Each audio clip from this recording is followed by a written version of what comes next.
Página de abertura. Do livro Ceifa de Luz, psicografado por Francisco Cândido Xavier pelo Espírito Emmanuel. Número da mensagem: 12. Título: A Senda Estreita. Porfiai por entrar pela porta estreita. Jesus. Lucas 13, 24. Não te aconselhes com a facilidade humana para a solução dos problemas que te inquietam a alma. Realização pede trabalho. Vitória exige luta. Muitos jornadeiam no mundo na larga avenida dos prazeres efêmeros e esbarram no cipoal do tédio ou da intemperança, quando não sucumbem sob as farpas do crime. Muitos preferem a estrada agradável dos caprichos pessoais atendidos e caem desavisados nos fojos de tenebrosos enganos, quando não se despenham nos precipícios de tardio arrependimento. Seja qual for a experiência em que te situas na terra, lembra-te de que ninguém recebe um berço entre os homens para acomodar-se com a inércia no desprezo deliberado às leis que regem a vida. Nosso dever é a nossa escola. Por isso mesmo, a senda estreita a que se refere Jesus é a fidelidade que nos cabe manter limpa, é constante no culto às obrigações assumidas diante do bem eterno. Para sustentá-la, é imprescindível sacrificar no santuário do coração tudo aquilo que continua a bagagem de sombra no campo de nossas aspirações e desejos. Adaptarmos-nos à disciplina do próprio espírito na garantia da felicidade geral é estabelecer em nós próprios o caminho para o céu que almejamos.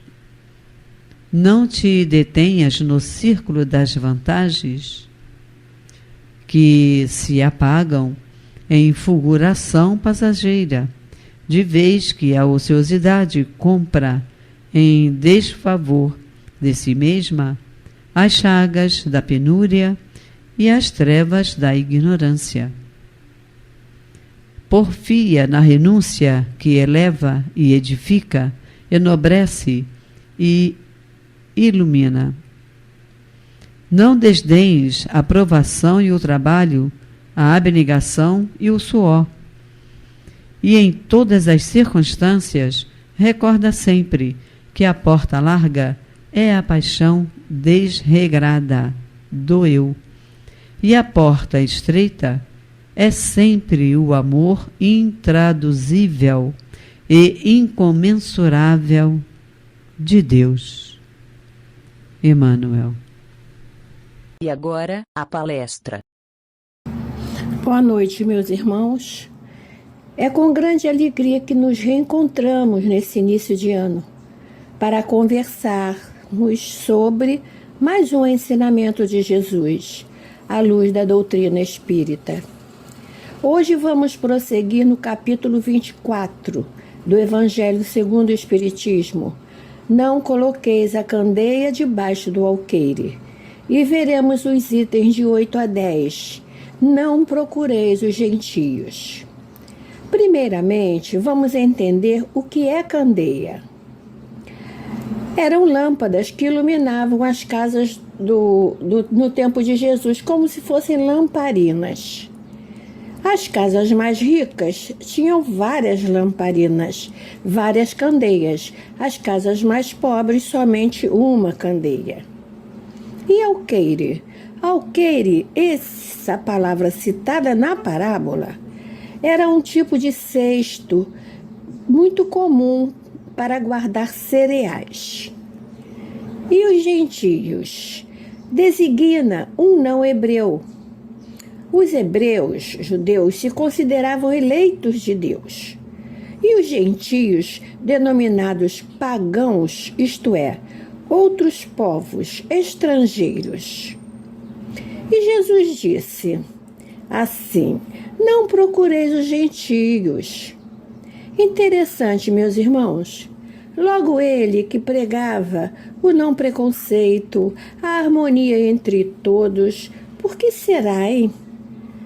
Vamos então acompanhar o item 8 do Evangelho, que Jesus disse assim: a esses 12, os apóstolos, Jesus enviou, depois de lhes haver dado as seguintes instruções: não procureis os gentios, nem entreis nas cidades dos samaritanos. Ide antes as ovelhas perdidas de Israel. E nos lugares em que estiverdes presentes, pregai dizendo: está próximo o reino dos céus. Mateus, capítulo 10, versículo de 5 a 7. Continuando, ele nos diz: então, as instruções aos apóstolos foi: não procureis os gentios, não entreis na cidade dos samaritanos. Samaritanos já sabemos, que estudamos no início do Evangelho. Eram judeus dissidentes, após o cisma das 10 tribos. Então, ao estudar o Evangelho, percebemos que Jesus não se referia somente ao povo judeu. O povo judeu achava que sim, mas não, ele se dirigia à humanidade inteira. Tanto que os seus ensinos, suas parábolas, servem até hoje para a consolação, para a orientação das nossas vidas. Então, por que ele instruiu aos seus apóstolos não procurar os pagãos, os gentios? Ser indiferentes. Por que será? Por desprezo? Preconceito? Certamente que não. Que não seria nada caridoso, não é verdade? É porque ficaria mais fácil se dirigir aos judeus, porque já acreditavam em um Deus único. Já estavam preparados pelas leis de Moisés. Eles eram monoteístas, acreditavam num Deus único. Ao contrário dos gentios, que adoravam vários deuses, os pagãos adoravam vários deuses. Os judeus já tinham uma base, não é? E os gentios faltava tudo. E ficaria muito complicado para os apóstolos, que não estavam suficientemente preparados para uma tarefa tão hercúlea como evangelizar pagãos. Ele, Jesus, sabia que a conversão dos gentios aconteceria no tempo certo e por alguém preparadíssimo. Quem lembra? Quem foi esse alguém? Paulo de Tarso, denominado o arauto do Evangelho.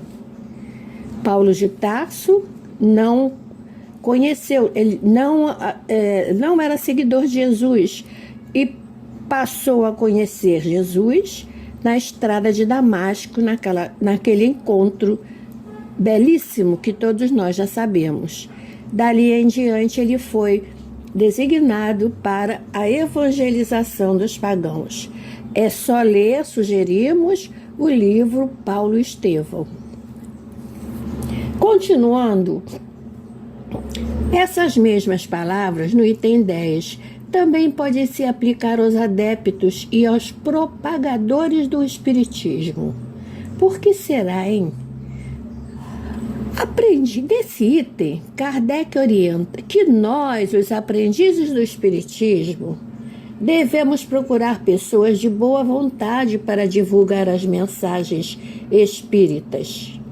Aqueles que realmente desejam a luz, Nós não vamos insistir com os incrédulos sistemáticos, os zombadores obstinados, os adversários interessados. Não vamos insistir, porque vai ser entra no ouvido, vai sair no outro.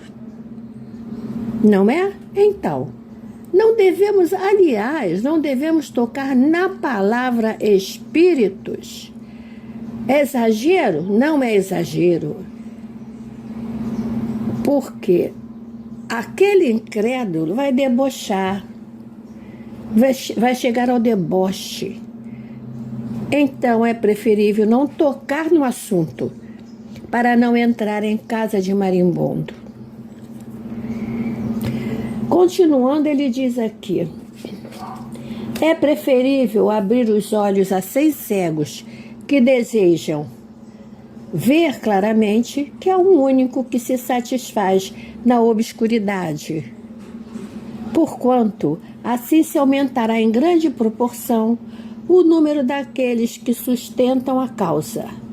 Deixar os outros tranquilos não é indiferença, é boa política. É boa política. Meus queridos irmãos, é comum, muito comum em um lar, a esposa se encantar com o espiritismo, com a filosofia espírita, e o esposo passar a ir à missa todo domingo.